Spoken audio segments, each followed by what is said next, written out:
सैफ अली खानवरच्या हल्ल्याचं प्रकरण समोर आलेलं होतं आणि यामध्ये हल्ला करणाऱ्या आरोपीचे फिंगरप्रिंट आता घरामध्ये सापडलेत। मुंबई पोलिसांनी सुनावणीच्या दरम्यान कोर्टामध्ये हा दावा केलाय।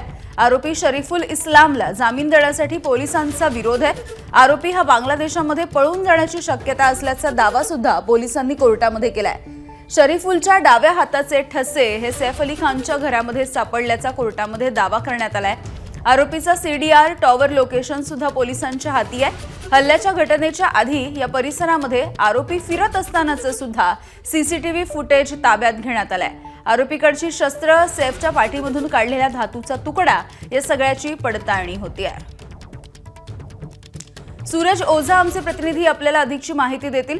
सूरज, काही महत्त्वाचे पुरावे आता पोलिसांकडे आहेत असा दावा कोर्टामध्ये केला जातोय आणि जामीन मिळू नये यासाठी प्रयत्न होत आहेत। नक्की आरोपीने कोर्टापुढे जामिनासाठी अर्ज केला होता आणि या अर्जासाठी पोलिसांनी विरोध केलेला आहे आणि असं म्हटलंय की जर आरोपीला बेल मिळाला, जमानत मिळाली तर तो बांगलादेशचा असल्यामुळे तो बांगलादेशमध्ये पळून जाऊ शकतो। त्याचबरोबर आरोपीला जामीनवर मुक्त केल्यास तो फिर्यादी किंवा साक्षीदार यांना प्रलोभन अथवा अन्य मार्गाने फूस लावण्याची देखील शक्यता वर्तवली जाते आणि महत्त्वाचं म्हणजे आरोपी बांगलादेशी असल्यामुळे तो खटल्याच्या सुनावणीच्या वेळी न्यायालयात हजर राहणार नाही असंही देखील पोलिसांनी सांगितलेलं आहे।